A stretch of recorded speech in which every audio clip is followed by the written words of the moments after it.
Very good morning dear students આપણે last લેક્ચરમાં કોપરના જે ઓક્સાઇડ છે તેમાંથી કોપર ધાતુનું નિષ્કર્ષણ કેવી રીતે કરવાનું તેના વિશે લર્ન કરેલું હતું. હવે આજના લેક્ચરમાં આપણે application of Ellingham diagram for extraction of iron જોવાના છે. ચેપ્ટર આપણું અબાઉટ ટુ ઓવર થવા આવી રહેલું છે કે આપણે સેક્શન સી એમ્સ અને એઆઈપીએમટી નીટના પણ ઓલમોસ્ટ બધા જ કન્સર્ન ટોપિકના એમસીક્યુ સોલ્વ કરી નાખેલા છે. હવે ખાલી બે ટોપિક બાકી છે, જે એલિંગહામ આકૃતિને લગતા આયર્ન ધાતુનું નિષ્કર્ષણ મેજર ટોપિક, અને સાથે સાથે એક નાનો ટોપિક ઝિંકના ઓક્સાઇડમાંથી ઝિંક ધાતુનું નિષ્કર્ષણ કેવી રીતે કરી શકાય તેના રિલેટેડ લર્ન કરવાનું છે. આજે આપણે આયર્નના ઓક્સાઇડમાંથી આયર્ન ધાતુના નિષ્કર્ષણ માટેના થર્મોડાયનેમિક પ્રિન્સિપલ વિશે લર્ન કરવા જઈ રહેલા છે.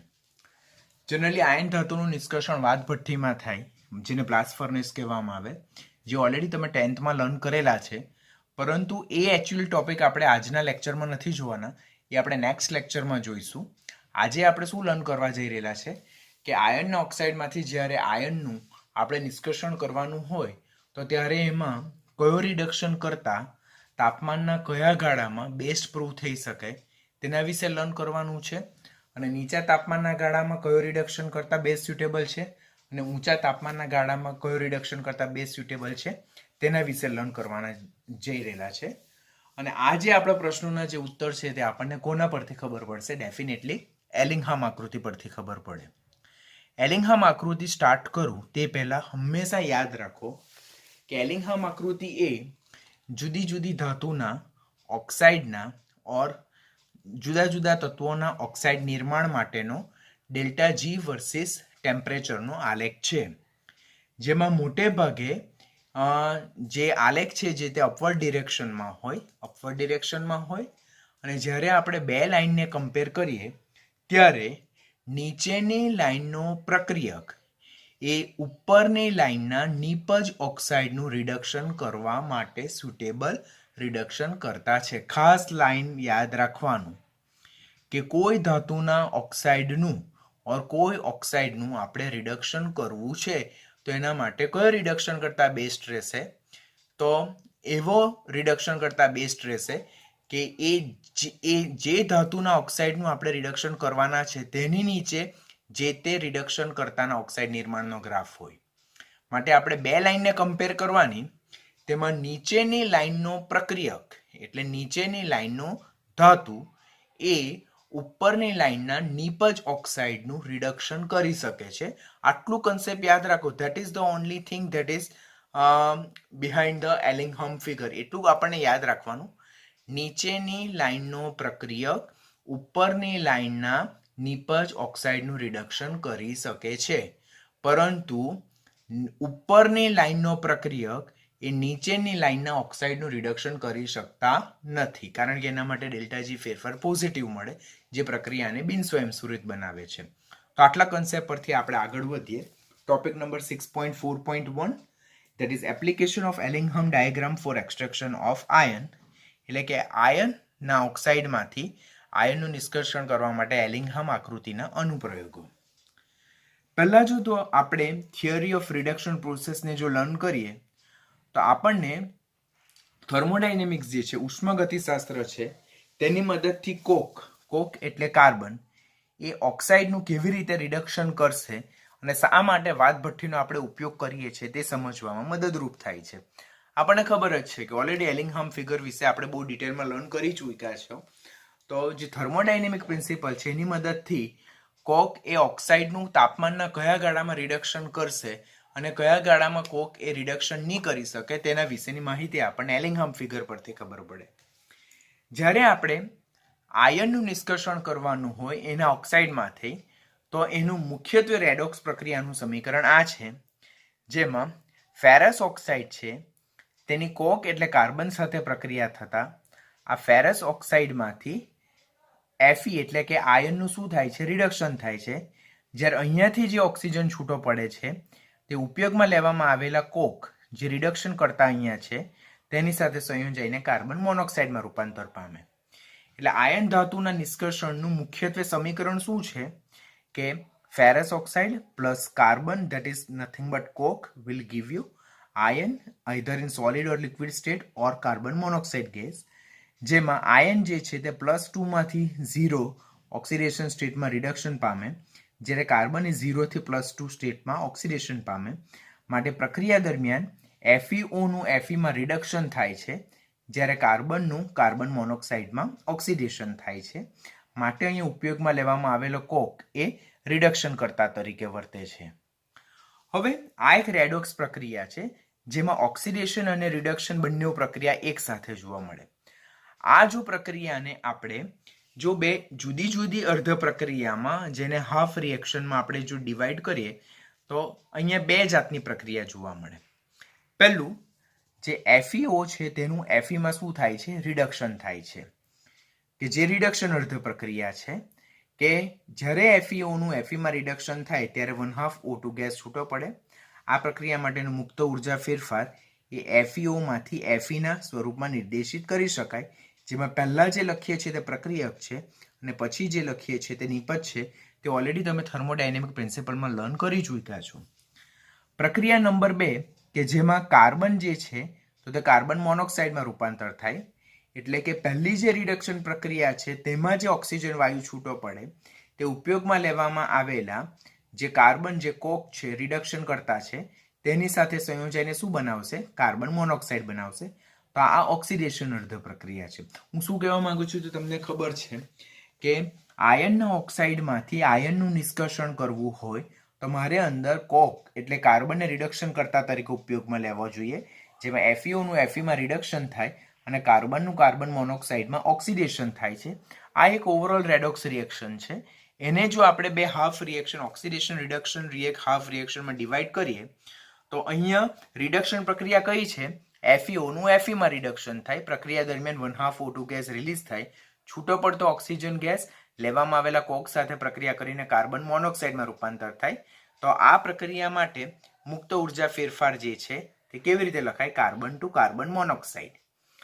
પહેલી પ્રક્રિયા રિડક્શન અર્ધ પ્રક્રિયા, તેનો મુક્ત ઉર્જા ફેરફાર FeO ટુ Fe, અને બીજી જે ઓક્સિડેશન અર્ધ પ્રક્રિયા જેનો મુક્ત ઉર્જા ફેરફાર કાર્બન ટુ કાર્બન મોનોક્સાઇડ.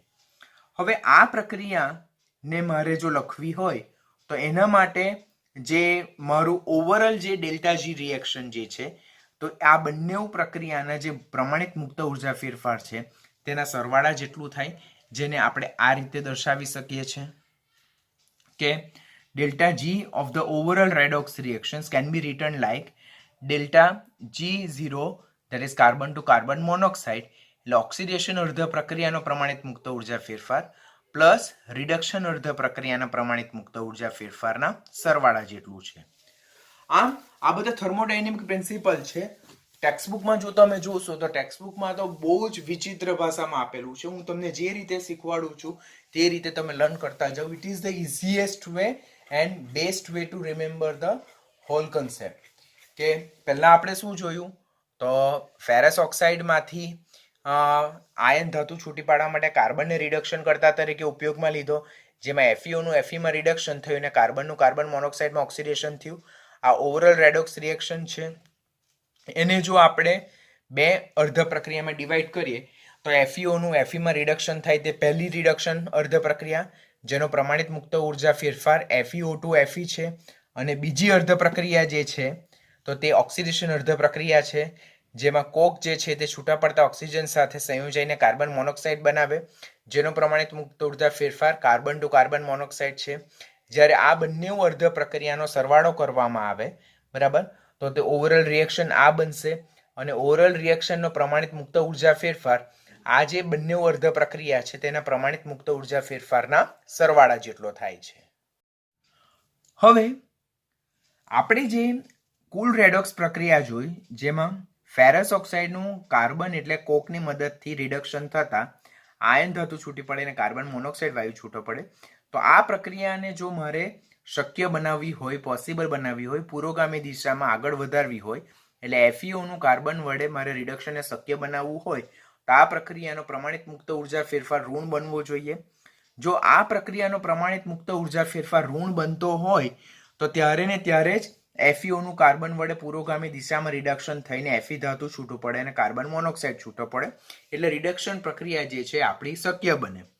પરંતુ અહીંયા આપણે વિચારવાનું શું થાય કે ડેલ્ટા જી ને આપણે તાપમાનના કયા ગાળામાં ઋણ બનાવી શકીએ, કારણ કે આપણે ઓલરેડી અગાઉના લેક્ચરમાં કપલિંગ ઓફ રિએક્શન જોયેલું કે કોઈ એક પ્રક્રિયાનો પ્રમાણિત મુક્ત ઉર્જા ફેરફાર ધન હોય ઓર ઓછો ઋણ હોય તો એને વધારે ઋણ બનાવવા માટે મારે એની સાથે કોઈક એવી પ્રક્રિયાનું કપલિંગ કરવું જોઈએ કે જે ઓવરઓલ રેડોક્સ પ્રક્રિયા છે તેના કુલ પ્રમાણિત મુક્ત ઉર્જાના ફેરફારને મૂલ્યને શું બનાવે છે, વધારે ઋણ બનાવે છે, જેથી પ્રક્રિયા પુરોગામી દિશામાં સ્વયંસ્ફુરિત બનીને આગળ વધશે અને રિડક્શન થઈ શકે છે. માટે આ પ્રક્રિયાને સંભવિત કરવા માટે મારે તાપમાનનો યોગ્ય ગાળો સિલેક્ટ કરવો પડે અને યોગ્ય ગાળામાં કયો રિડક્શન કરતા બેસ્ટ રહેશે તે મારે સિલેક્ટ કરવું પડે. તો એના માટે મારે Ellingham figure that is delta G versus T નો અભ્યાસ કરવો જરૂરી બને. This is the overall heart of the whole short note કે જે આપણે ખાસ યાદ રાખવાનું. આના બેઝ પરથી આપણને ક્વેશ્ચન પૂછાઈ શકે, કોન્ટ્રાવર્શિયલ થઈ શકે. ક્વેશ્ચન એકદમ ઇઝી છે. અહીંયા વાય એક્સિસ પર મેં પ્રમાણિત મુક્ત ઉર્જા ફેરફાર દર્શાવેલો છે, જ્યારે એક્સ એક્સિસ પર મેં તાપમાન દર્શાવેલા છે. અહીંયા આપણે મુખ્યત્વે 3 જે કર્વ છે તેને લર્ન કરવાના છે. એક જે ગ્રીન કર્વ છે, બરાબર. ગ્રીન કર્વ એ શું છે, આયનનું ઓક્સિજનની હાજરીમાં ઓક્સિડેશન થઈને આયનના ઓક્સાઇડ બને છે. પછી કર્વ 2 કાર્બન મોનોક્સાઇડની ઓક્સિજન સાથે પ્રક્રિયા થઈને કાર્બન ડાયોક્સાઇડ બને, અને કર્વ 3 કે કાર્બનની ઓક્સિજન સાથે પ્રક્રિયા થઈને કાર્બન મોનોક્સાઇડ બને છે. તો તમારે મુખ્યત્વે આ 3 પ્રક્રિયા પર ફોકસ કરવાનું છે. એટલા માટે મેં અહીંયા જુદા જુદા કલરના સ્કેચ પેન યુઝ કરીને જે કર્વ જે છે તેને ડિફરન્ટ કલરથી આઇસોલેટ કરેલા છે, જેથી તમે કોઈ પણ જગ્યાએ ગૂંચવાઈ નહીં જાઓ. ટેક્સ્ટબુકમાં બહુ વિચિત્ર મેનરમાં they have explain. Better way you should go through the same one. પહેલા ટેમ્પરેચર જો, ધીસ ઇઝ 800 ડિગ્રી સેલ્સિયસ, એટલે કે 1073 કેલ્વિન ટેમ્પરેચર. તો આ એક જંક્શન છે, આ એક જંક્શન જો, આ એક જંક્શન છે, તેની નીચે Fe2FeO કર્વ છે અને એની ઉપર carbon to carbon monoxide curve છે, બરાબર છે. ગેટિંગ હું શું કહેવા માંગુ છું, આ એક જંક્શન છે જો, આ એક બિંદુ કે જે 800 ડિગ્રી સેલ્સિયસ દર્શાવે છે, 1073 કેલ્વિન તાપમાન દર્શાવે છે. એનાથી નીચા તાપમાને Fe2FeO કર્વ છે અને એનાથી ઊંચા ઉપરની બાજુએ કાર્બન ટુ કાર્બન મોનોક્સાઇડ છે. ધેટ મીન્સ આ તાપમાનથી નીચા તાપમાનના ગાળામાં કાર્બનને રિડક્શન કરતા તરીકે નહીં વપરી શકાય. કેમ? કારણ કે મેં ઓલરેડી તમને લેક્ચરના બિગિનિંગમાં કીધું કે when you are comparing 2 line, નીચેની લાઇનનો પ્રક્રિયક એ ઉપરની લાઇનના નિપજ ઓક્સાઇડનું રિડક્શન કરી શકે છે. જ્યારે આપણે 2 કર્વને કમ્પેર કરીએ, બરાબર, એલિંગહામ ફિગરમાં, તો નીચેની લાઇનનો પ્રક્રિયક એ ઉપરની લાઇનના નિપજ ઓક્સાઇડનું રિડક્શન કરી શકે છે. હવે અહીંયા જે 1073 કેલ્વિન છે, 800 ડિગ્રી સેલ્સિયસ છે, તેની નીચેની લાઇન કયું છે, Fe2FeO, ને એની ઉપરની લાઇન કઈ છે, કાર્બન ટુ કાર્બન મોનોક્સાઇડ. તો હવે Fe2FeO લાઇન તો નીચેની સાઈડ છે, તો FeO નું રિડક્શન કાર્બન વડે શક્ય થઈ શકે નહીં. માટે પહેલો પોઈન્ટ અહીંયા જોવાનો કે 1073 કેલ્વિન એટલે કે 800 ડિગ્રી સેલ્સિયસ છે, તેનાથી નીચા તાપમાને Fe2FeO કર્વ નીચેની સાઈડ છે, જ્યારે carbon to carbon monoxide curve ઉપરની સાઈડે છે. માટે 1073 કેલ્વિન એટલે કે 800 ડિગ્રી સેલ્સિયસ થી નીચા તાપમાને FeO નું કાર્બન વડે રિડક્શન શક્ય નથી, બીકોઝ એનો ડેલ્ટા જી ધન બનશે. હવે એનાથી ઉપરના તાપમાને જો, તો એનાથી ઉપરના તાપમાને જો Fe2FeO લાઇન ઉપરની સાઈડે જાય છે, જો ગ્રીન લાઇન ઉપર સાઈડ જાય છે, જ્યારે જે સ્કાય બ્લુ લાઇન છે તે નીચેની સાઈડે જાય છે. અને જેમ જેમ ટેમ્પરેચર વધતા જાય તેમ તેમ બંને લાઇન વચ્ચેનો પ્રમાણિત મુક્ત ઉર્જા ફેરફાર બી નો તફાવત બી ઘણો મોટો થતો જાય. That's why delta G become more and more negative as we increase the temperature.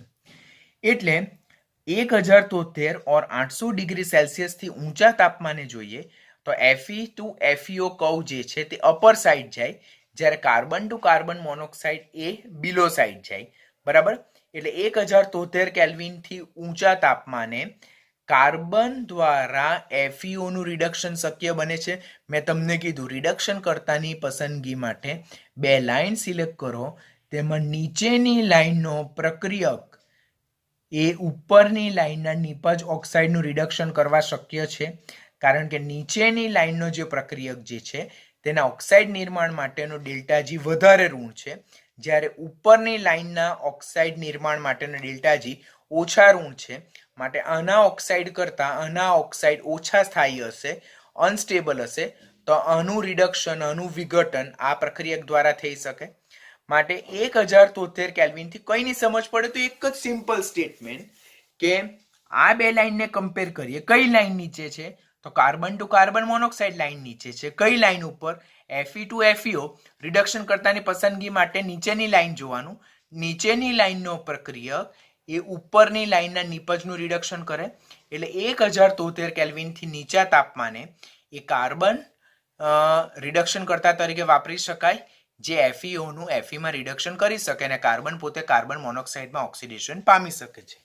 માટે ગ્રાફ જોતા તમારે એક વસ્તુ ખાસ યાદ રાખવાની, 800 ડિગ્રી સેલ્સિયસ એટલે કે 1073 કેલ્વિન તાપમાન થી નીચા તાપમાને Fe ટુ FeO કર્વ નીચે સાઈડ છે, carbon to carbon monoxide curve ઉપર સાઈડ છે, એટલે આ ટેમ્પરેચરથી નીચા તાપમાને કાર્બન એ FeO નું રિડક્શન કરશે નહીં.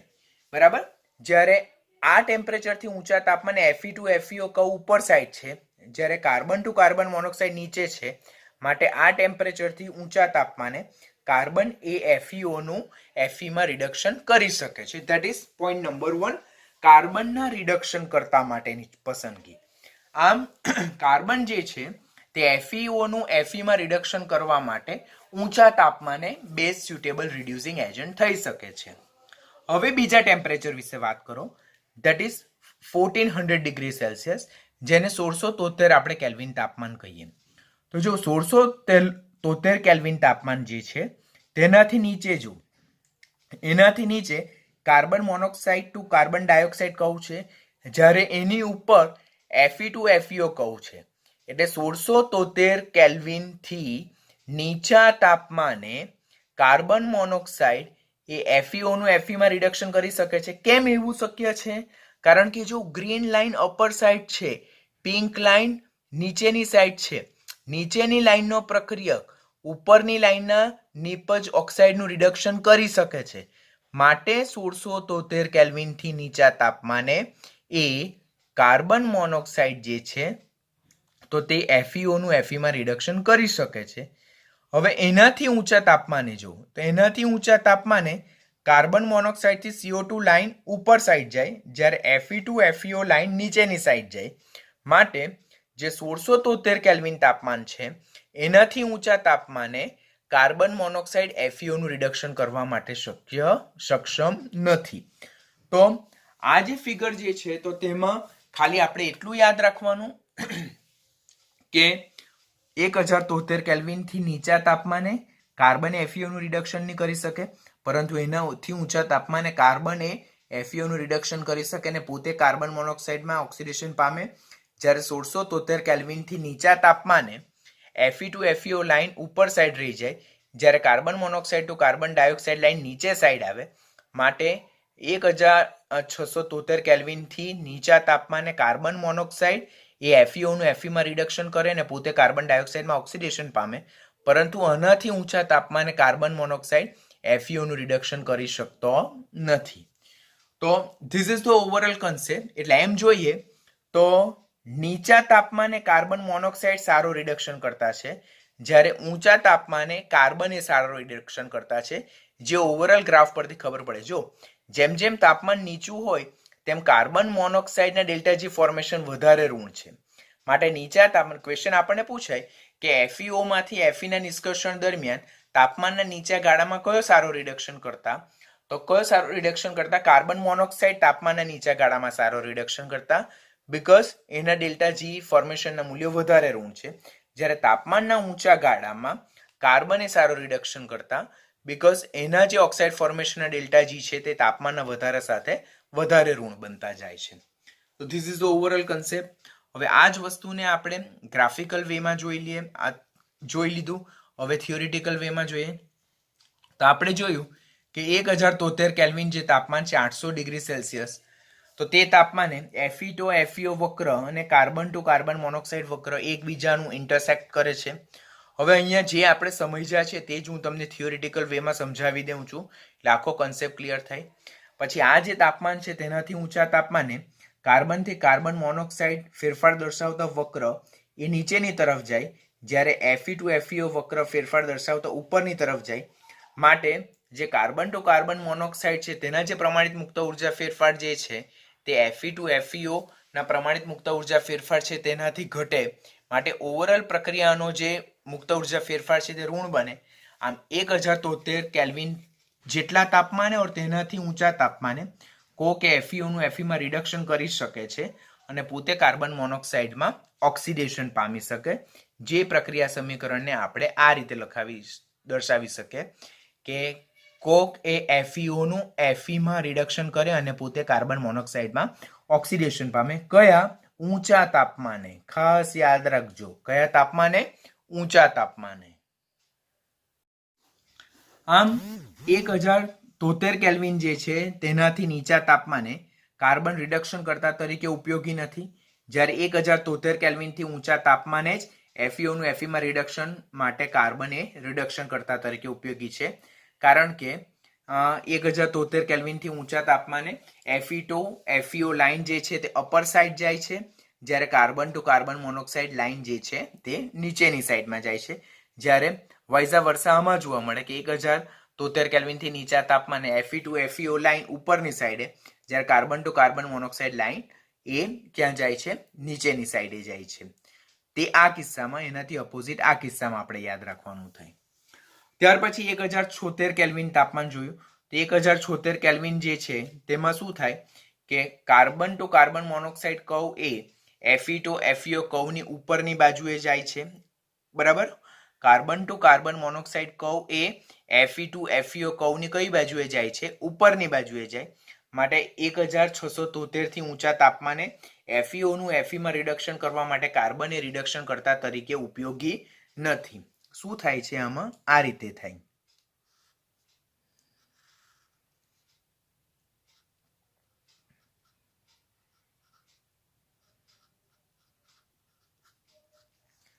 આ પ્રકારનું જોવા મળે કે 1673 કેલ્વિનથી ઊંચા તાપમાને કાર્બન મોનોક્સાઇડ એ કાર્બન ડાયોક્સાઇડ ઉપરની બાજુએ જાય, જ્યારે Fe થી FeO નીચેની સાઈડે જાય. તો આપણે જોયું કે નીચેની લાઈનનો પ્રક્રિયા કે ઉપરની લાઈનના નિપજ ઓક્સાઇડનું રિડક્શન કરી શકે. એટલે કાર્બન ડાયોક્સાઇડનું રિડક્શન કરવા માટે Fe રિડક્શન કરતા તરીકે ઉપયોગી, પરંતુ મારે અહીંયા કાર્બન ડાયોક્સાઇડનું રિડક્શન નથી, મારે FeO નું રિડક્શન કરવા માટે જરૂરી છે. માટે 1673 કેલ્વિનથી ઊંચા તાપમાને કાર્બન મોનોક્સાઇડ એ રિડક્શન કરતા તરીકે ઉપયોગી નથી. પરંતુ એનાથી નીચા તાપમાનના ગાળામાં જો જોઈએ આપણે તો carbon to carbon monoxide curve એ Fe2FeO કર્વની કઈ બાજુએ આવે છે? નીચેની સાઈડે આવે છે. આ રીતે જોઈએ આપણે. આ રીતે આ કાર્બન મોનોક્સાઇડ થી CO2 છે અને આ રીતે હોય તો નીચેની લાઈનનો પ્રક્રિયક એ ઉપરની લાઈન જે છે તેનો જે નિપજ ઓક્સાઇડ છે તેનું રિડક્શન કરી શકે છે. તો this is overall, this is not exactly the graph that we are having. બરાબર? તો એ પ્રમાણેનું એક્ઝેક્ટલી ગ્રાફ નથી, પરંતુ આપણે યાદ રાખવાનું થાય કે જ્યારે આ પ્રકારના આપણે ગ્રાફ કરીએ તો કંઈક આપણને આ પ્રકારનું ફિગર આઉટ મળી શકે છે. એકચ્યુઅલ ફિગર જો જોઈએ આપણે તો એકચ્યુઅલ ફિગર આપણને આ રીતેનું જોવા મળે. એમ કે આ Fe થી FeO લાઈન અને આ કાર્બન મોનોક્સાઇડ થી CO2, અને આપણે કેન્સલ કરીએ. આપણે આ રીતે જોઈએ કે આ CO2 લાઈન એ 1673 કેલ્વિનથી નીચા તાપમાને છે, જ્યારે Fe2FeO લાઈન એ 1673 કેલ્વિનથી ઉપરની સાઈડે છે. નીચેની લાઈનનો પ્રક્રિયક એ ઉપરની લાઈનના નિપજ ઓક્સાઇડનું રિડક્શન કરી શકે છે. માટે નટસેલ સમરી જો જોઈએ Fe એટલે આયર્નના ઓક્સાઇડમાંથી આયર્નના નિષ્કર્ષણ માટે, તો ઊંચા તાપમાને કાર્બન એ સારો રિડક્શન કરતા તરીકે ઉપયોગી છે, જ્યારે નીચા તાપમાને કાર્બન મોનોક્સાઇડ એ રિડક્શન કરતા તરીકે ઉપયોગી છે. સામે એવું તો એ આપણે ઓલરેડી એલિંગહમ ફિગર પરથી જોયું કે 1073 કેલ્વિનથી ઊંચા તાપમાને જોઈએ તો કાર્બનથી કાર્બન મોનોક્સાઇડ લાઈન એ નીચેના સાઈડે જાય, જ્યારે Fe2FeO લાઈન ઉપરની સાઈડે જાય. માટે 1073 કેલ્વિનથી નીચા તાપમાને કાર્બન રિડક્શન કરતા તરીકે વર્તે, જે FeOનું Feમાં રિડક્શન કરે અને પોતે કાર્બન મોનોક્સાઇડમાં ઓક્સિડેશન પામે છે. એલિંગહામ ફિગર તમારે તમારી બાજુમાં સાઈડમાં રાખવાનું ને સ્ટેટમેન્ટ સાંભળતા જવાનું, લેક્ચર જોતા જવાનું અને ફિગરને આંખ સામે રાખતા જવાનું, તો એક્ઝેક્ટ કન્સેપ્ટ તમને ક્લિયર થઈ જશે. જ્યારે 1673 કેલ્વિનથી નીચા તાપમાને જોઈએ આપણે તો ત્યારે કાર્બન મોનોક્સાઇડ રિડક્શન કરતા તરીકે વપરાય. શા માટે? કારણ કે 1673 કેલ્વિનથી નીચા તાપમાને કાર્બન મોનોક્સાઇડથી CO2 લાઈન એ નીચેની સાઈડે છે, જ્યારે Fe2FeO લાઈન ઉપરની સાઈડે છે. નીચેની લાઈનનો પ્રક્રિયક એ ઉપરની સાઈડના નિપજ ઓક્સાઇડનું રિડક્શન કરી શકે. માટે નીચા તાપમાને carbon monoxide based reducing agent, ઊંચા તાપમાને કાર્બન બેસ્ડ રિડ્યુસિંગ એજન્ટ. શાના માટે? FeOમાંથી Feના નિષ્કર્ષણ કરવા માટે. તો આજે ઓવરઓલ આપણે થર્મોડાયનેમિક પ્રિન્સિપલ જોયું એલિંગહામ ફિગરના સંદર્ભમાં. તો તે કોના માટે છે? તો FeOમાંથી Feના નિષ્કર્ષણ કરવા માટે. હજુ આપણે આયન ધાતુનું નિષ્કર્ષણ આપણે આખું ઓવરઓલ જોયું નથી. આયન ધાતુનું નિષ્કર્ષણ હજુ આપણો રિમેનિંગ ટોપિક છે, જેને આપણે નેક્સ્ટ લેક્ચરમાં કમ્પ્લીટ કરશું. આજના લેક્ચરમાં આપણે જસ્ટ થર્મોડાયનેમિક પ્રિન્સિપલ કે જ્યારે FeOમાંથી Feનું નિષ્કર્ષણ કરવું હોય તો કયો રિડક્શન કરતા વાદ ભઠ્ઠીના કયા તાપમાનના ગાળામાં બેસ્ટ સ્યુટેબલ છે. બીકોઝ એ કન્સેપ્ટ નહીં ક્લિયર હોય ત્યાં સુધી તમને જે વાદ ભઠ્ઠીમાં જુદા જુદા તાપમાને થતી પ્રક્રિયા છે, જુદા જુદા રિડક્શનને લગતા સમીકરણો છે, તેના વિશે તમને ખ્યાલ નહીં આવશે.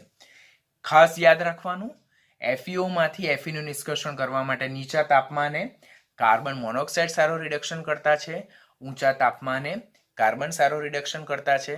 બીકોઝ નીચા તાપમાને કાર્બન મોનોક્સાઇડ જો રિડક્શન કરતા તરીકે વાપરવામાં આવે તો તે ઓવરઓલ પ્રક્રિયાના મુક્ત ઉર્જા ફેરફારને વધારે ઋણ બનાવશે, અને ઊંચા તાપમાને કાર્બન જો રિડક્શન કરતા તરીકે વાપરવામાં આવે તો તે ઓવરઓલ પ્રક્રિયાના મુક્ત ઉર્જા ફેરફારને વધારે ઋણ બનાવશે.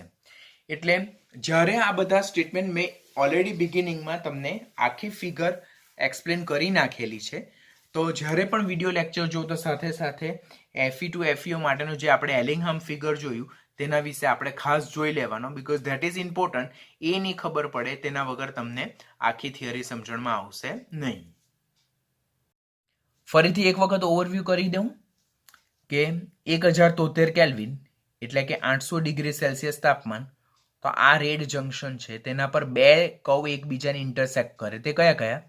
એક કાર્બન ટુ કાર્બન મોનોક્સાઇડ અને બીજું Fe2FeO કર્વ. જો આ ગ્રીન લાઇન અને આ સ્કાય બ્લુ લાઇન.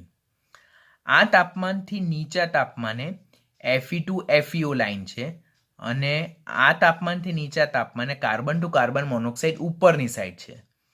જ્યારે આપણે બે લાઇનને કમ્પેર કરીએ ત્યારે નીચેની લાઇનનો પ્રક્રિયક એ ઉપરની લાઇનના નિપજનું રિડક્શન કરી શકે છે.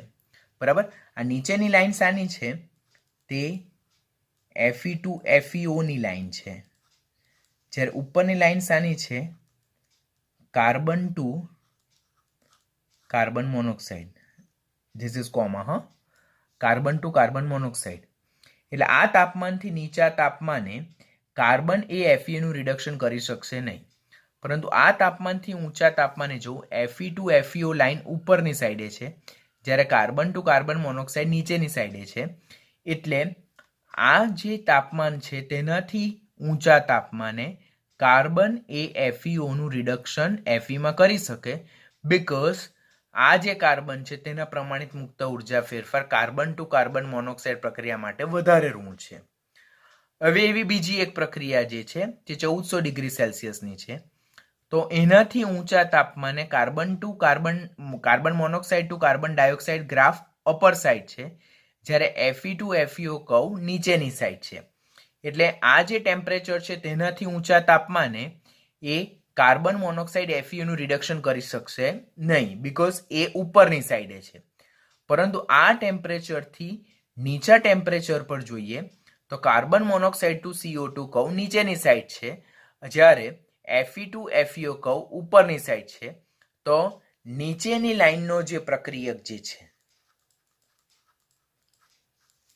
એટલે આ ટેમ્પરેચરથી નીચેની લાઈનનો પ્રક્રિયક એ ઉપરની લાઈનના ઓક્સાઇડનું રિડક્શન કરી શકે છે. માટે 1400 ડિગ્રી સેલ્સિયસથી નીચા તાપમાને કાર્બન મોનોક્સાઇડ એ FeOનું રિડક્શન કરી શકે, પરંતુ એનાથી ઊંચા તાપમાને એ કર્વ અપર સાઇડ જતો હોવાથી માટે ઊંચા તાપમાને કાર્બન મોનોક્સાઇડ રિડક્શન કરતા તરીકે ઉપયોગી નથી, ફક્ત નીચા તાપમાને કાર્બન મોનોક્સાઇડ રિડક્શન કરતા તરીકે ઉપયોગી છે. એવી જ રીતે નીચા તાપમાને કાર્બન એ રિડક્શન કરતા તરીકે ઉપયોગી નથી, એ ઊંચા તાપમાને કાર્બન એ રિડક્શન કરતા તરીકે ઉપયોગી છે. કોના નિષ્કર્ષણ કરવા માટે? FeOમાંથી Feના નિષ્કર્ષણ કરવા માટે.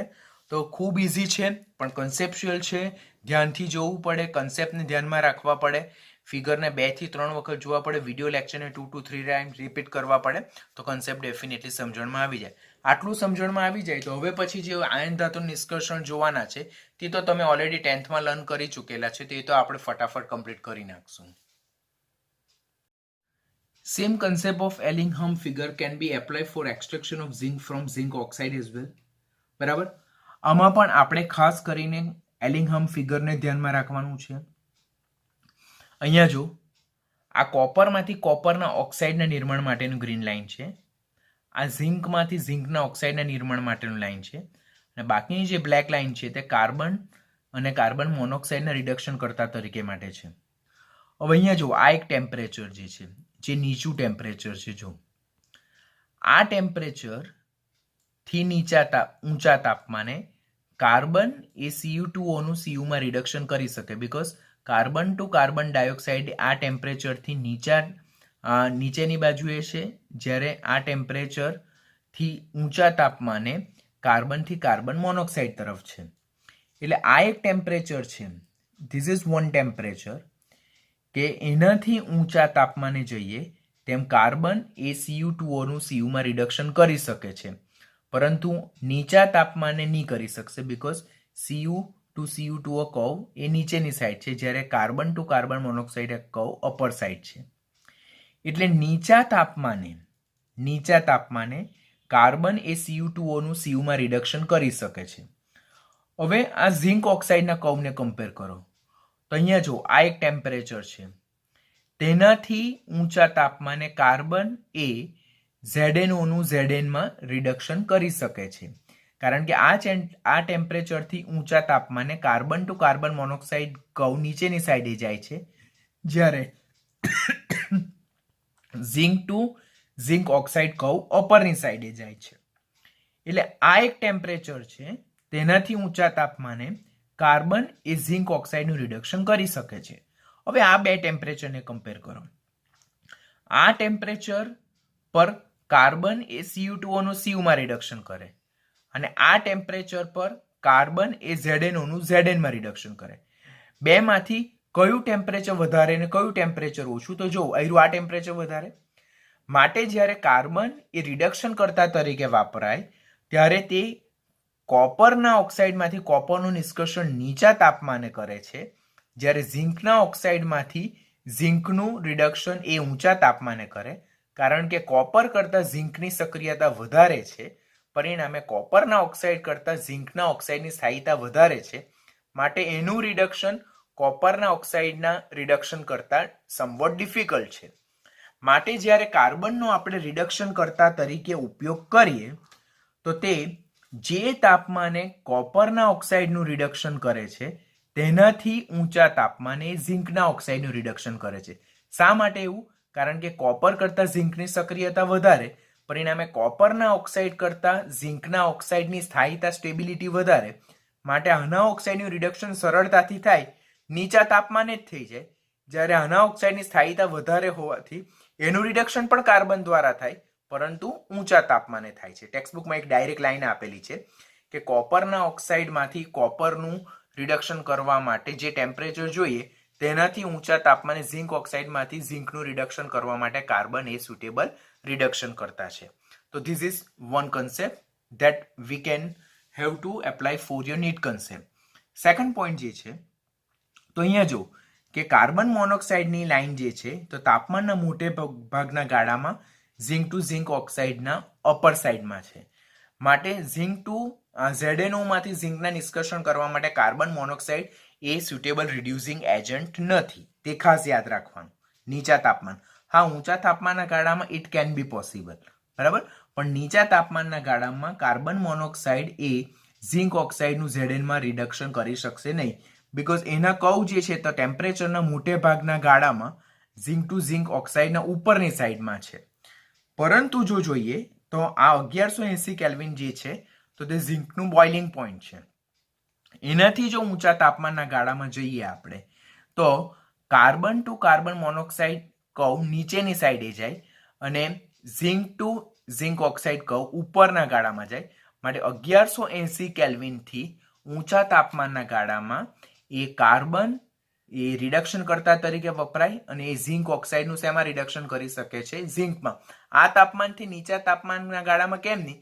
કારણ કે આ તાપમાનથી નીચા તાપમાનના ગાળામાં ઝિંક ટુ ઝેડએનો કર્વ નીચેની સાઈડે છે, જ્યારે કાર્બન ટુ કાર્બન મોનોક્સાઇડ એ અપરની સાઈડમાં છે. માટે જો આપણે ઝિંકના ઓક્સાઇડનું રિડક્શન કરીને ઝિંક મેળવવું હોય તો કાર્બન મોનોક્સાઇડ રિડક્શન કરતા તરીકે નહીં વપરાય. બે સુટેબલ એ કાર્બન છે અને તે પણ કેટલા ટેમ્પરેચરમાં? તાપમાનના ઊંચા ગાળામાં, એટલીસ્ટ 1180 કેલ્વિનથી ઊંચા તાપમાનના ગાળામાં એ કાર્બન સુટેબલ રિડ્યુસિંગ એજન્ટ છે. તે ઝિંક ઓક્સાઇડનું ઝિંકમાં રિડક્શન કરવા માટે ઉપયોગી છે. તો અહીંયા જે એલિંગહામ ફિગર છે તેમાંથી તમને બે ક્વેશ્ચન ખાસ પૂછાશે. પહેલો ક્વેશ્ચન ટેક્સ્ટબુકનો જ છે કે કાર્બન જ્યારે રિડક્શન કરતા તરીકે વપરાય તો એ CO2 નું CU માં પણ રિડક્શન કરે અને ZNO નું ZN માં પણ રિડક્શન કરે. કયા ઓક્સાઇડનું રિડક્શન નીચા તાપમાને થાય? તો કોપરના ઓક્સાઇડનું રિડક્શન નીચા તાપમાને થાય. કોની કમ્પેરિઝનમાં? ઝિંકના ઓક્સાઇડનું ઝિંકમાં રિડક્શન માટે. શા માટે?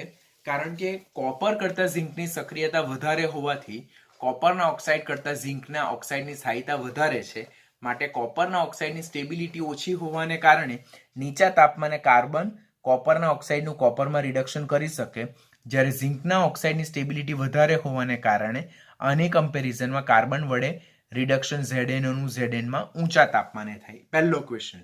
સેકન્ડ, ઝિંક ઓક્સાઇડમાંથી ઝિંકનું રિડક્શન કરવા માટે કાર્બન અને કાર્બન મોનોક્સાઇડમાંથી કયો સુટેબલ રિડ્યુસિંગ એજન્ટ? તો કાર્બન સુટેબલ રિડ્યુસિંગ એજન્ટ. તાપમાનના કયા ગાળામાં? તો 1180 કેલ્વિનથી ઊંચા તાપમાનના ગાળામાં. એટલે ઊંચા તાપમાને જ કાર્બન એ ZNO નું ZN માં રિડક્શન કરી શકે છે. શા માટે? કારણ કે 1180 કેલ્વિન તાપમાન જે ઝિંકનું બોઇલિંગ પોઈન્ટ છે તેનાથી ઊંચા તાપમાને જો zinc to ZNO curve upper side જાય અને કાર્બન ટુ કાર્બન મોનોક્સાઇડ નીચેના તરફ જાય. માટે નીચેની લાઈનનો પ્રક્રિયક એ ઉપરની લાઈનના નિપજ ઓક્સાઇડનું રિડક્શન કરી શકે છે. માટે ઊંચા તાપમાને that is higher than 180 kelvin temperature એ કાર્બન એ ઝિંક ઓક્સાઇડનું ઝિંકમાં રિડક્શન કરી શકે છે. તો આટલી આકૃતિને તમારે ધ્યાનમાં રાખીને ઝિંક ઓક્સાઇડમાંથી ઝિંકનું નિષ્કર્ષણ માટે એલિંગહામ ફિગરને કેવી રીતે આપણે એપ્લાય કરી શકીએ તે જોઈ શકીએ છીએ. આપણી ટેક્સ્ટબુકમાં એના રિલેટેડ કોઈ એક્સપ્લેનેશન નથી, પરંતુ કોમ્પિટિટિવની બધી જ બુકમાં એના રિલેટેડ બહુ ડિટેલમાં એક્સપ્લેનેશન આપેલું છે. So I have to teach you and you have to learn at any cost.